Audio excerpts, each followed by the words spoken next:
Welcome to Community Conversations. I'm Twana James. Our guest tonight is someone who truly keeps this station running. Brother Reiko is his name. He's the heart behind our 1 Minute for God feature and will soon be blessing the airwaves with a brand new gospel program every Sunday morning starting in November. As our sound engineer, Brother Reiko took this station from concept to reality, and we're so grateful for his extraordinary dedication and faith-filled spirit. Yes. So glad to have you here, Brother Reiko. And welcome back. I want to give a little bit of background because you are instrumental in the fact that we are even on the air right now. You brought in equipment.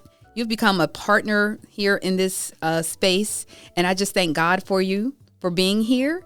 And tell us a little bit about you. You also are now featured on the station, and we have to talk about that as well. Yeah, so as you see, it's a lot going on with me.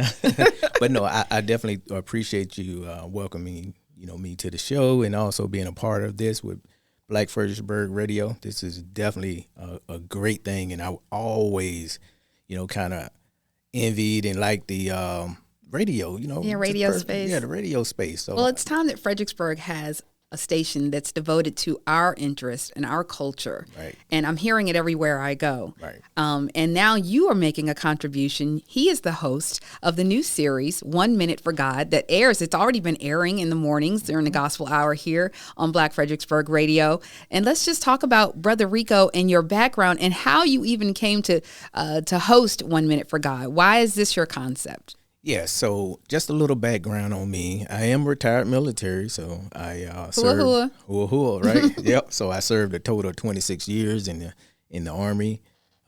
Officially retired in 2017. So throughout the travels, being an Army person, you often travels, and one of my last duty stations just happened to be up here in the area, and my kids are up here, so decided to settle down here in little bit of old Fredericksburg, That's right. Bought a home, me and my wife and I, Renetta, bought a home here in 2016. And it kind of reminds me of home because I'm originally from Georgia.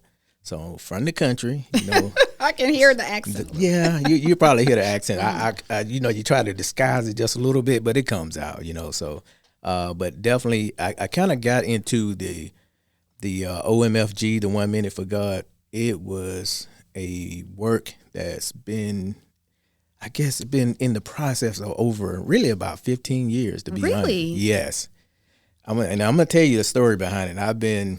I always felt like I had a call on my life, right? I always felt, I grew up Baptist, been in the church, and I just think that God has a plan for me, and I always felt there was something, a purpose that he had for me to do. Right. So I always get these messages that in my conversations with him. And honestly, I never followed through because I'm like, who am I to be telling people how they should live and things that they need to do spiritually when I'm not doing the same thing? I'm going through just as much as everyone else. So I struggle with that's what I struggle with, thinking that who am I and why am I the one? Why am I being chosen to do this? But it took me praying, took me accepting of what my call was, and just really not giving up and trusting God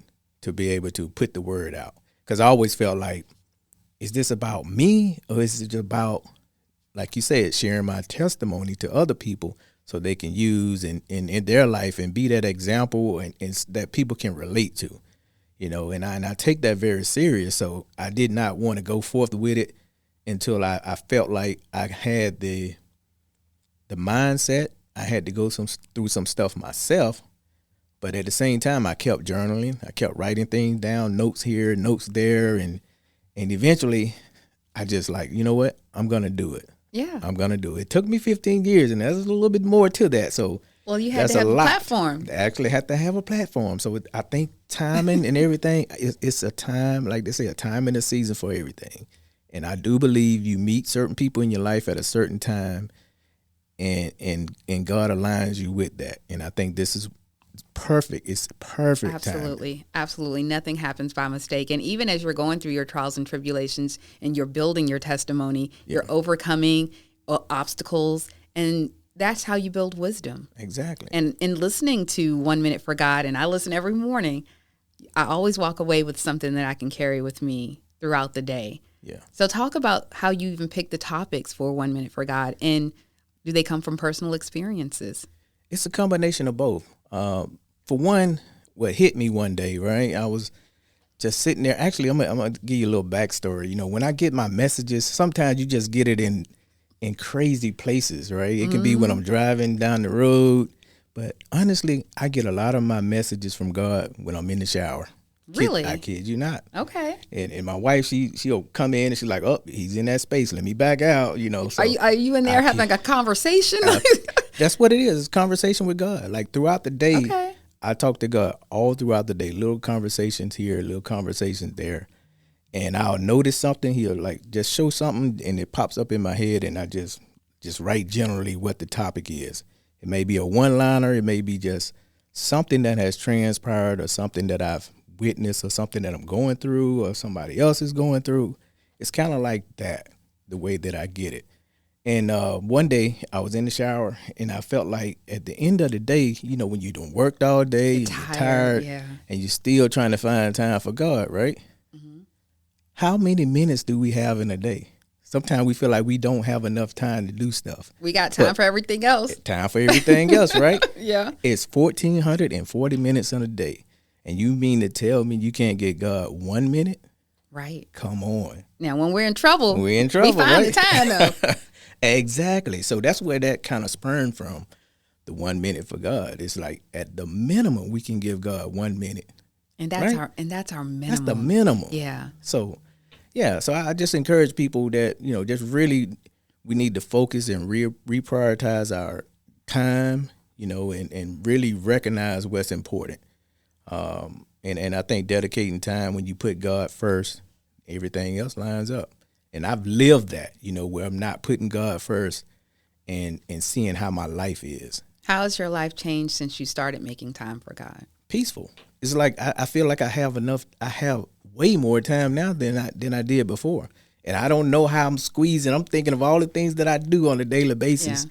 But when I start out praying and reading the word, like God woke me up, it was about 2 weeks ago, about 4 o'clock in the morning, and was like, go pray, go read the word. And times before, being transparent, I didn't get up and do that because I'm thinking like, nah, God, I'm tired. I can't do it today. I get to it later. Right. But when you're obedient to the word, he will give you that message. He will give you what you need to, you know, whatever that situation is. And sometimes, like I say, he'll give me a word. It may not be meant for me. It may be meant for somebody else. And I have to adhere to that, you know, and be obedient to that. And once you get that, I promise you, your days will be better, and you'll have more time than you realize. Now, how do you keep yourself motivated? What type of things do you do? Do you listen to gospel music? I mean, I know that you read your Bible, but how do you keep yourself motivated to stay entrenched in God? Because there's a lot going.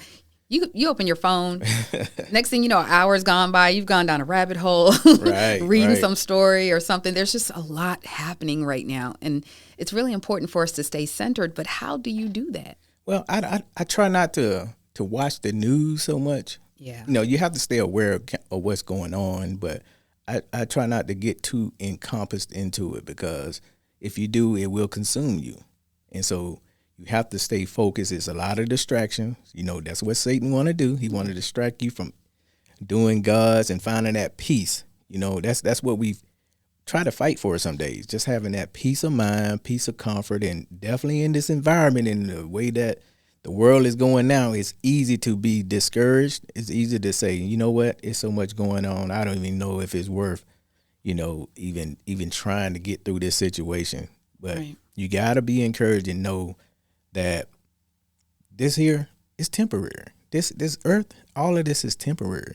The bodies we're in. You know? Absolutely. Everything's temporary. So just trying to just stay focused and not get caught up in so much of that. That's all. A lot of people have lost their jobs or maybe losing their jobs. There's this threat that kind of looms over this area because so many people work for the government or contractors. I'm a hairstylist, and it's even affecting my business. Some of my clients have had to cancel appointments because they don't know what's going to happen with them financially. Exactly.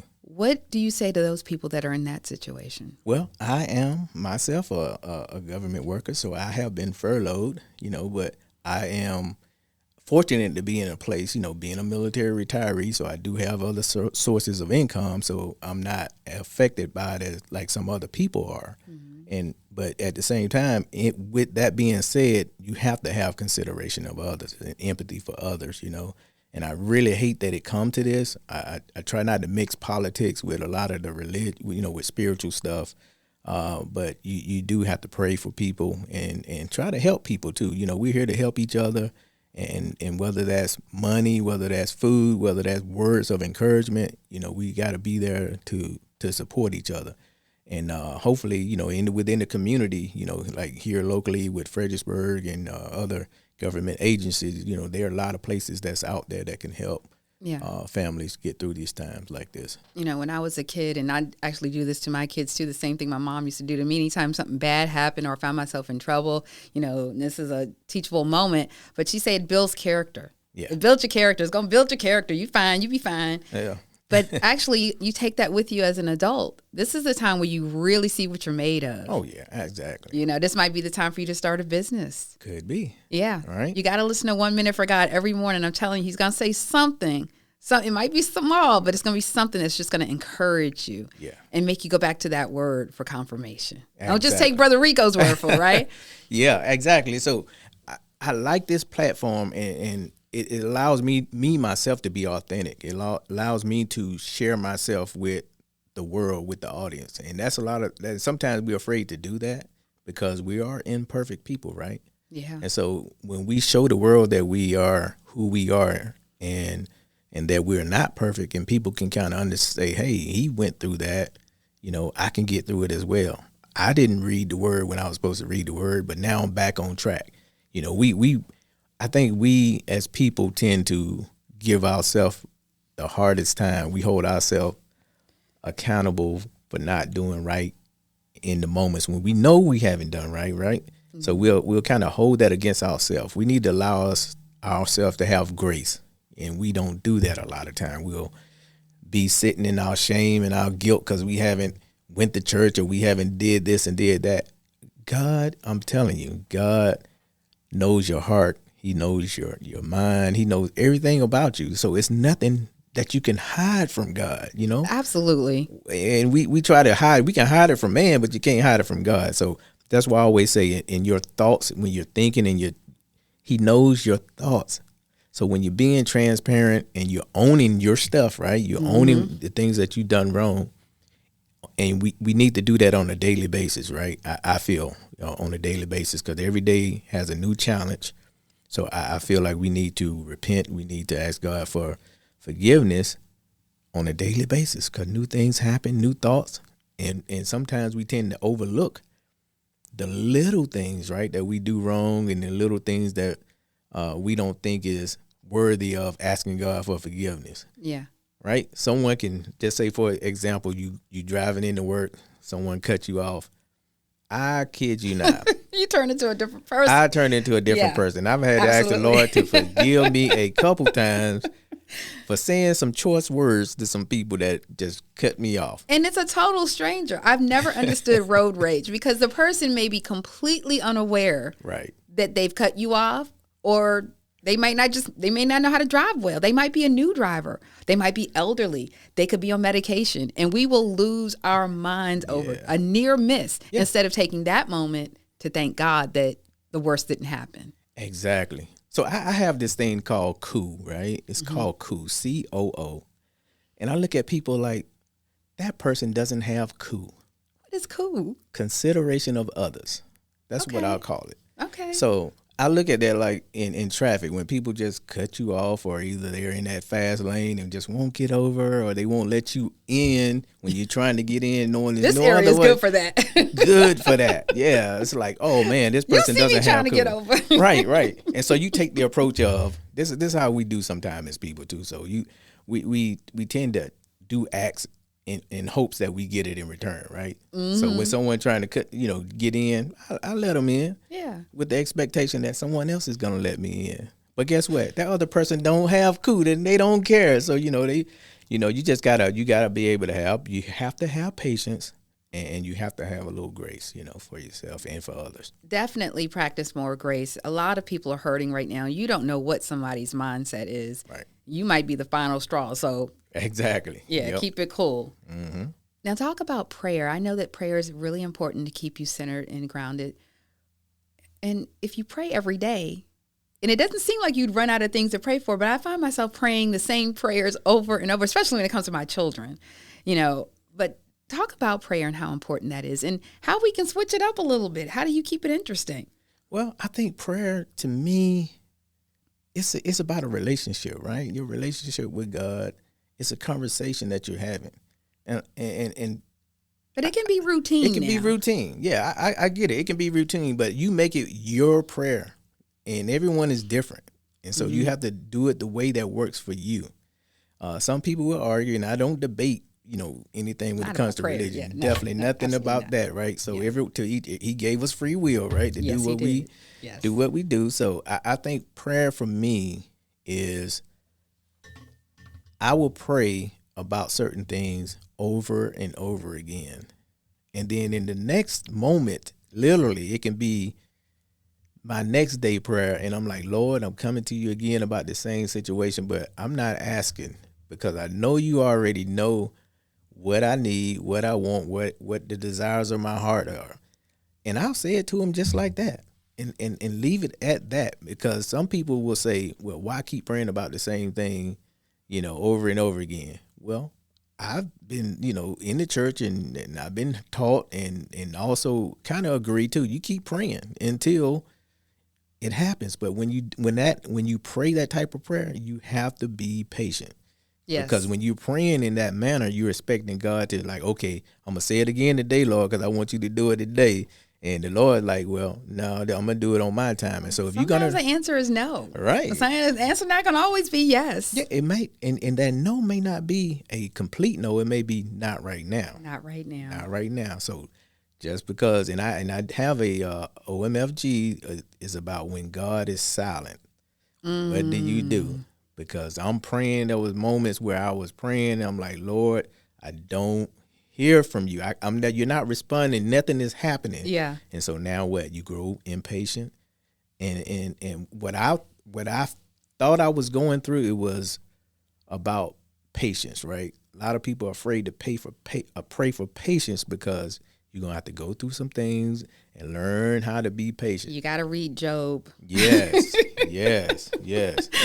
But I encourage you to pray about patience, because when you go through that and you learn how to be patient, it builds your trust, for one. It builds your faith with God that, you know what, God, I'm going to stand fast. I'm praying and I'm believing, and I'm just going to hold on because I know you know what's best for me. That's right. Yeah, because faith is like a muscle.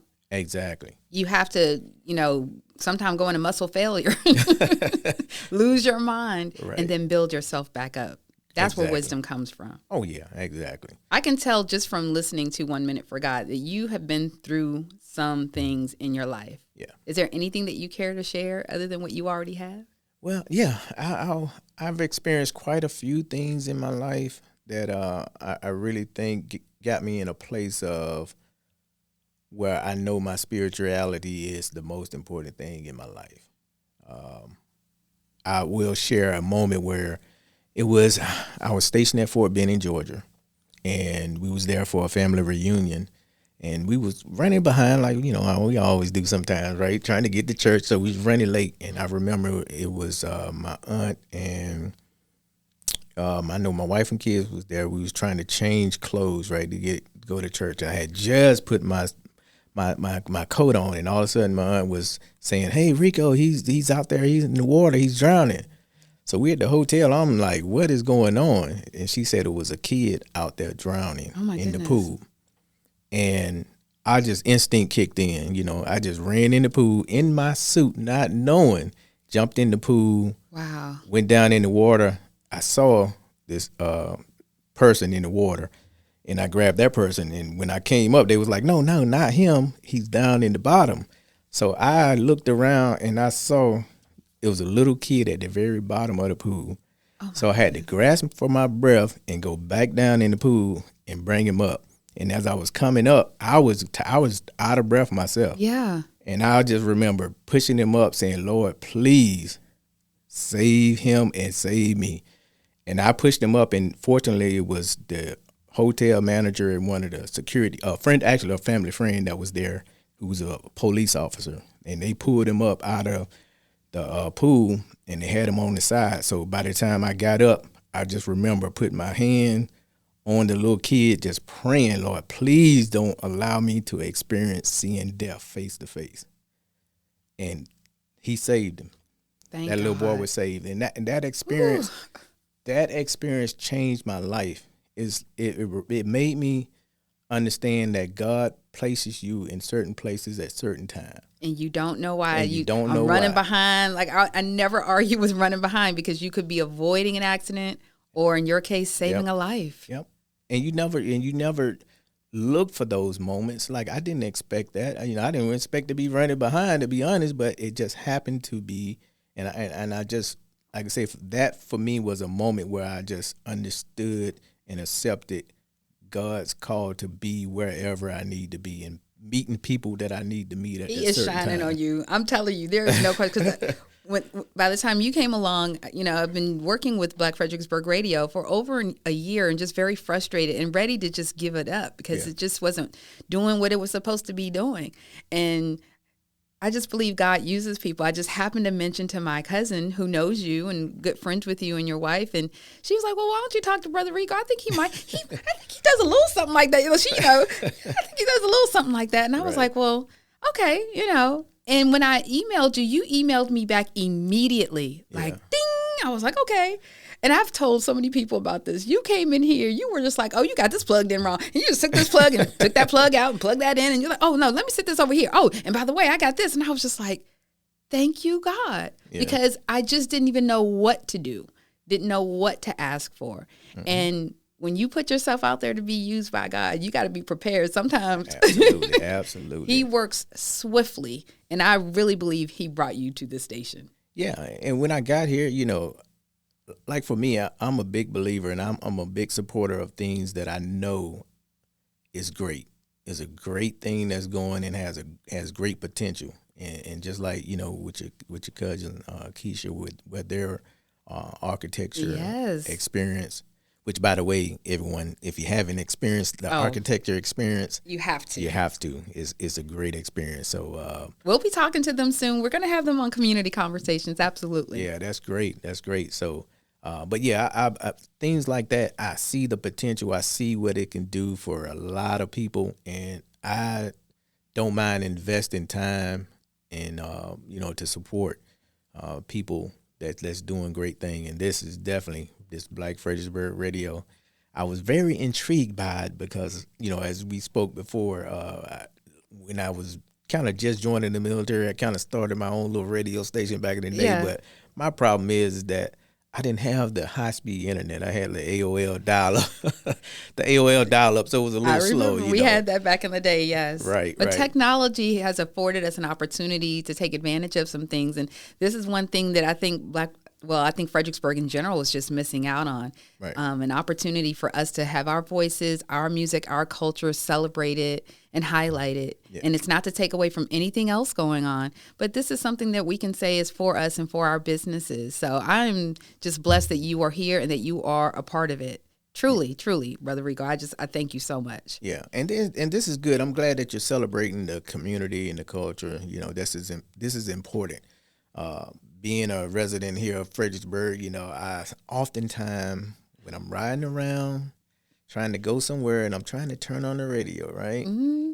For those that live here in Fredericksburg, know you can literally cross over a bridge and the radio station will change to whole nother radio station. Right. So it's like, that's like static. Exactly. Yeah. So being able to, come here and listen to the radio station that plays the music that I love to hear, is great. I can log on it, no issue, great music, great sound. It's perfect. And 1 minute for God every morning. Exactly. During praise and worship. We have praise and worship every morning from 5 to 8 a.m. in the mornings through the week. And on Saturdays and Sundays, on Sundays, in fact, we run gospel for most of the day from 5 a.m. to noon. And so you're actually not just airing during the week, you're on Sundays as well. During the gospel and praise. So I think it's wonderful. I've gotten a lot out of it. I'm looking forward to more from you, and hopefully, prayerfully, 1 minute for God can turn into 1 hour for God. Like we might have a whole show in the future. I'm putting that out in the atmosphere. Well, I'm glad you said that. Oh, okay. Because I do have an idea, and hopefully the community would like to hear it, but I actually would like to host some of the gospel and worship in the morning. I would love for that to happen. Even got the name for it. Okay, wait a minute now. Hold on. Should I reveal it? Yeah, let's hear it. It's going to be called The Gospel Turn Up with Brother Reiko. Okay, turn up. Yep. Now, listen, OMFG, when I saw that written down, these kids, they text message, that means something else. I know. That's why I wanted to come. Oh, you flipping the switch. Flipping the switch, yep. Okay. Because I was like, should I put the letters on there? I want people to think it's one thing. But sometimes that's what gets people's attention. Exactly. Brother all you got to do is hear it one brother. time, and then it's part of your daily routine now. So, well, we're gonna claim. What was the name of it again? The Gospel Turn Up. The Gospel Turn Up with Brother Reiko. We claiming that right now into existence, and I'm praying that God brings more people like you to be a part of this family here, because we are becoming a family. Like, yeah, exactly. This thing is working. It's working, and it's coming together. And also, my prayer is that we are on the actual airwaves. That we have a radio dial number. Well, they say when 2 or 3 agree. Okay. And I am in agreement. That's right. All right. Okay. All right, Brother Reiko. Thank you so much for joining us on Community Conversations. Is there anything else that you want to say before we go? Well, I want to end this with a quick message for the people that God has not forgotten about you. I did quickly. I will say my first time experience the Holy Spirit was when I was in a church and I was praying and I was face down, laid out. You hear me?